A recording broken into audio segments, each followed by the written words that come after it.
आशाताई निंबाळकर, शिवसेना महिला आघाडी जिल्हा प्रमुख। आज मी राष्ट्रवादी काँग्रेस अजितदादा पवार गट यामध्ये प्रवेश करत आहे।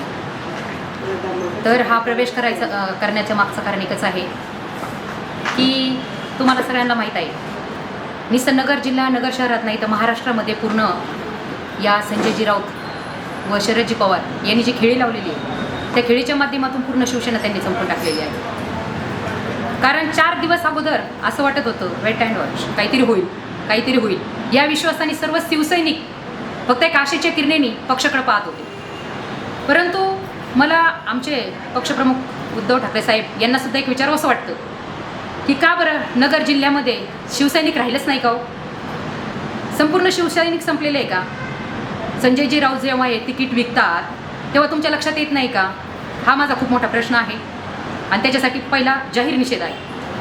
आज नगर शहरामध्ये 25 वर्ष झालं शिवसेनेची सत्ता होती, शिवसेनेचा भगवा झेंडा या ठिकाणी फडकत होता। असा विजयी उमेदवार या ठिकाणी असून सुद्धा त्यांनी या ठिकाणी उमेदवारी दिलेली नाही। त्याच्यामुळं कुठंतरी आम्ही आमचं स्वतःचं दुर्दैव समजून त्या ठिकाणी फुल स्टॉप दिला की नाही, कारण त्या ठिकाणी राहून काही फायदाच नाही ना। तुम्ही विचार करा ना, जर आज त्यांना असं वाटतंय, स्वतः पक्षप्रमुखांना असं वाटतंय की नगर शहरात नगर जिल्ह्यात काहीच राहिलं नाही, मग आपण पण त्या दृष्टीने थोडासा विचार करून आपण आपले पाऊल उचलले पाहिजे। या कारणाने मी शिवसेना सोडलेली आहे। आणि अजून मला सांगायचं की या शिवसेनेत सोडून तुम्ही शिवसेना सोडून राष्ट्रवादी काँग्रेसमध्ये प्रवेश का केला? तुमचा पत्रकार बंधूंचा सगळ्यात मोठा हा विषय आहे, माझ्यासाठी प्रश्न आहे आणि त्या प्रश्नाला माझ्याकडे उत्तर पण आहे। आता तुम्ही विचार करा, जर आमचं सगळं अस्तित्वच संपले असं शिवसेनेचं, ही जर पक्षप्रमुखांनी जाहीर केले, संजयजी राऊतनी केलेले, त्यांच्या कृतीतून दाखवून दिलेले आहे, तर आपण शिवसेना पक्षात राहून काय करणार आहोत? म्हणून युवा सेना, युवा नेतृत्व आणि एक खंबीर साथ आणि नगरकरांसाठी एक असलेलं भूषण, नगरकरांसाठी असलेला मनातला एक विश्वास, असे आपले राष्ट्रवादी काँग्रेसचे मोबाईल आमदार म्हणून ओळखले जाणारे, सगळ्यांच्याच मनावर राज्य करणारे संग्रामजी भैया जगताप, खरोखर यांना पाठिंबा देण्याचं आम्ही सर्वच महिला आघाडीने ठरवलं। कारण आम्ही विचार केला की संग्राम भैया जगताप यांनी 2 टर्म आपल्या नगर शहरामध्ये सलग निवडून आलेले आहेत। 10 वर्षामध्ये त्यांचं जी कारकिर्दी आहे, त्यांचे विकास कामं आहेत, त्यांचा महिलांसाठी जो सन्मान आहे, जो आदर आहे, तो आम्ही खूप जवळून पाहिलेला आहे।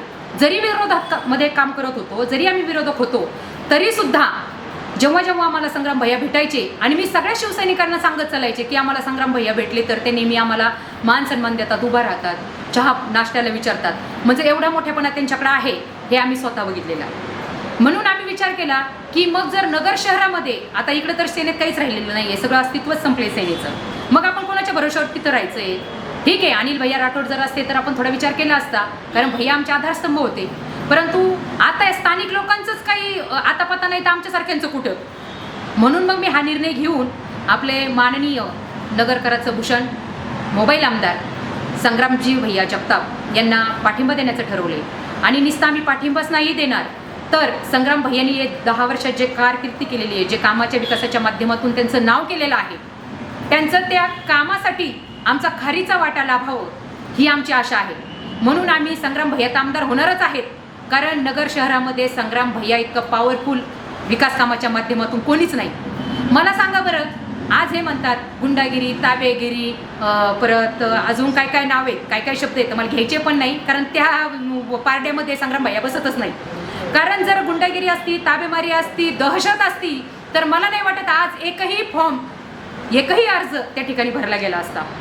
कारण जर दहशत मानावं तर समोर एकही नसतं आलं, बिनविरोध झाले असते संग्रामजी भैया जगताप।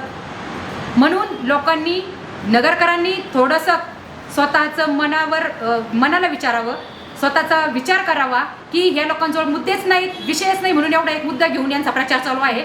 त्या प्रचाराला वाव न देता तुम्ही सगळे सुज्ञान आहात। सगळ्या नगरकरांना माझी एक विनंती आहे की तुम्हाला माहीत आहे की आपल्याला नगरकरांना जर आपल्या विकासाची गंगा वाहून आणणारं व्यक्तिमत्व आणि युवा नेतृत्व कुणी असेल तर ते संग्राम भैया जगताप। म्हणून सगळ्या महिला भगिनींना आणि माझ्या बंधूंना माझी एकच विनंती आहे, तुम्ही कोणाच्याही भूलथापाला अजिबात बळी पडू नका, कारण यांच्याकडे काही विषय नाही म्हणून ते संग्राम भैयाबद्दल काही ना काही बोलत असतात।